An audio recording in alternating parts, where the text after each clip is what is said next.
सुनिए एक कहानी, और यह सच्ची कहानी है। यह नहीं कि कोई काल्पनिक कहानी है, यह सच्ची कहानी है।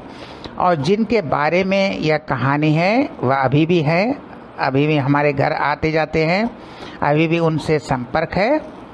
इसीलिए हम उनका नाम नहीं बता सकते, लेकिन यह सच्ची कहानी इसलिए यह महत्वपूर्ण है यह कहानी, क्योंकि यह सिखाता है कि कहाँ पुलिस और कोर्ट में जाना चाहिए और कहाँ पुलिस और कोर्ट में नहीं जाना चाहिए।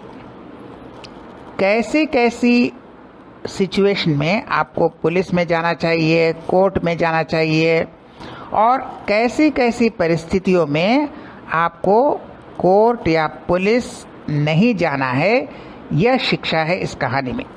तो यह सच्ची कहानी है, एक छोटी बहू की कहानी, एक छोटी बहू की कहानी।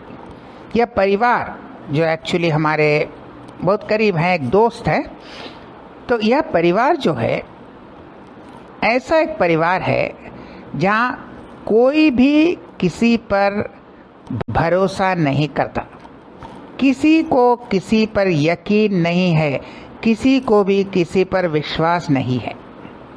माँ, पिताजी, दो बेटे एक बेटी, किसी को भी किसी पर यकीन नहीं है, कोई भी किसी पर विश्वास नहीं करता। लेकिन बाहर दिखाते हैं कि ये परिवार बहुत एक है, एक दूसरे के लिए जान देते हैं, एक दूसरे की बहुत चिंता करते हैं। यह बाहर का दिखावा है, बाहर दिखाना है कि हम बहुत एक साथ हैं, एक एक मेंबर दूसरे मेंबर की कितनी चिंता करता है, कितना ख्याल रखता है, यह बाहर दिखाना है। तो ऐसे परिवार में जब छोटे बेटे की शादी हुई, आई छोटी बहू। उस वक्त उनका कुछ पैसे का प्रॉब्लम चल रहा था, जरा पैसे की कमी थी, पैसे का थोड़ा तंगी था। तो अंदर तो कोई भी मेंबर किसी भी मेंबर को सहन नहीं कर सकता, लेकिन बाहर दिखाना है कि मेरा भाई, मेरा बहन, दिखाना तो है। तो क्या करेंगे? तो उन्होंने ठीक किया कि चलो जितना भी दोष है इस छोटी बहू पर डाल दो। नई नई आई है शादी होके, तो जो भी दोष है उसी बहू पर डाल दो। तो कैसे कैसे इल्जाम, क्योंकि हमारे घर आकर ये कहानी बोलते थे, बात करते थे, बातचीत करते थे, तो कैसे कैसे उन पर इल्जाम लगता था छोटी बहू पर कि एक साबुन 1 महीना चलना चाहिए, अगर 28 दिन में ख़त्म हो गया, 2-3 दिन पहले ख़त्म हो गया तो क्यों ख़त्म हुआ, यह बहू खराब है। आपको नहाना है 40 मिनट में, अगर 40 मिनट का जगह 50 मिनट लग गया तो बहू बदनाम। तो इस तरह की छोटी छोटी बातें पर, एक्चुअली वो छोटी बातें नहीं, उनका पैसा का प्रॉब्लम चल रहा है और हर कोई दूसरे पर अविश्वास कर रहा है, कोई किसी पर यकीन नहीं कर रहा है, लेकिन बाहर दिखाना है कि हम बहुत परिवार एक साथ हैं। तो जितना भी गलती हो वह छोटे बहू पर डाल देते थे। यह फ्रस्ट्रेशन था। खैर ये तो चला गया, लेकिन इसके बाद एक और प्रॉब्लम हुआ। इनको एक घमंड था, अहंकार था, क्योंकि बहू तो बाहर से आई है और ये परिवार तो उसी जगह में बहुत दिन से हैं, उनके पिताजी कुछ पार्टी फार्टी के थे। तो उनको एक घमंड था कि भाई हम पुलिस को जानते हैं, पार्टी हमारे हाथ में है, पुलिस हमारे हाथ में है, कोर्ट हमारे हाथ में। ये एक अहंकार, एक घमंड था। क्या करेगा, उस वक्त सीपीएम हुआ करता था, तो हम तो सीपीएम पार्टी के हैं तो पुलिस तो हमारी बात सुनेगी, पूरे इलाके में जो भी है हम जो कहेंगे वही होगा। तो ये क्या बहू क्या करेंगे, हम सबसे शक्तिशाली है। तो इस घमंड और अहंकार से वे पुलिस और कोर्ट में चले गए। हालांकि कोई ज़रूरत नहीं था, कोई सीरियस कुछ नहीं था, कहीं मारपीट नहीं हुआ, कहीं चोरी डकैती नहीं हुआ, कुछ नहीं हुआ। यही कोई साबुन 3 दिन पहले ख़त्म किया, कोई 10 मिनट ज़्यादा नहाया, कोई 1 बाल्टी की जगह 2 बाल्टी पानी में नहाया, यही छोटी छोटी बातें। इसके लिए वे पुलिस में चले गए कंप्लेंट करने। कंप्लेंट लिखवाया कि ये पागल है, अब चला गया। अब पुलिस तो जानते हैं वह दोनों तरफ से पैसा ले रहा है, इससे भी उससे भी, लेकिन कभी न कभी तो ये कोर्ट में जाना ही था। और इसी वक्त सीपीएम का शासन खत्म बंगाल में और तृणमूल आ गया। अब सीपीएम तो उसका पावर भी नहीं रहा और पुलिस खैर कितना दिन टालते हैं, एक बार तो कोर्ट में जाना ही था, एफआईआर हो गया तो कोर्ट में जाना ही था।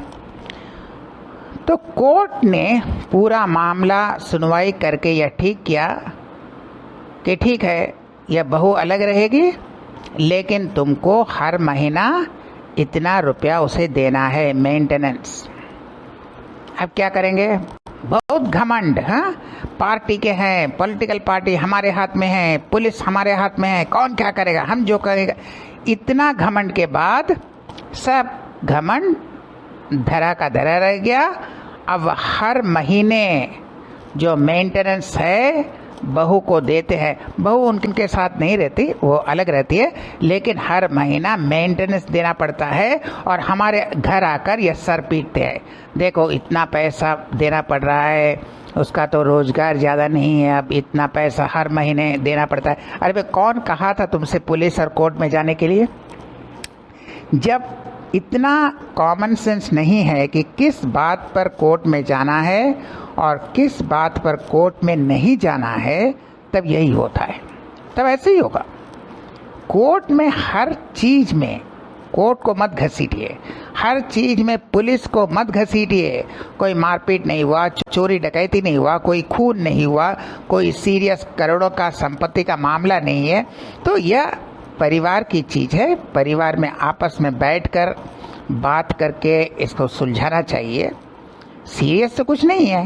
क्या भाई, एक साबुन का जगह 2 साबुन यूज़ किया, हाँ, एक बाल्टी की जगह 2 बाल्टी पानी, या ऐसा कोई सीरियस मामला नहीं है कि आप पुलिस में जाए, उसे पागल प्रमाण करे या साबित करे कि यह पागल है या मेंटली एबनॉर्मल है। इतना कुछ हुआ नहीं, या आप सीधा एडजस्ट कर सकते थे, घर में बैठकर बात कर सकते थे, या उस बहू के माता पिता को बुलाकर कर सकते थे, बहुत कुछ हो सकता था। लेकिन हुआ क्या? घमंड और अहंकार, पार्टी का घमंड और पार्टी का अहंकार। पुलिस हमारे हाथ में है, कोर्ट हमारे हाथ में है। अब कौन हाथ में है? अब हर महीना उसको जो मेंटेनेंस है इतना पैसा देना पड़ता है। अब जितना भी सर पीटो देना तो पड़ेगा ही। तो इसीलिए कहते हैं जो परिवार का मामला होता है, कोशिश करे कि पुलिस और कोर्ट में न जाकर आपस में बैठकर सलाह मशवरा करके हर समस्या का निदान हो सकता है, हर समस्या का हल हो सकता है। और कोई घमंड में और फिर पुलिस और कोर्ट में जाता है बिना वजह से, तो उसका यही हाल होगा, यही हाल होगा। आप दोनों लड़ते रहिए, जो 2 आदमी लड़ता है वो तो भिखारी हो गया और उसका वकील 10 मंजिला मकान उसका रेडी है, यही होता है। इसलिए कोर्ट में जब सीरियस मामला नहीं है, कोई क्रिमिनल केस नहीं है, कोई खून नहीं है, मारपीट नहीं है, डकैती नहीं है, कोई करोड़ों का संपत्ति हड़प नहीं हुआ, जो छोटी छोटी बातों पर परिवार को आपस में बैठकर ठीक करना चाहिए। और हर जगह पुलिस और कोर्ट में जाने से नुकसान आपका ही होगा।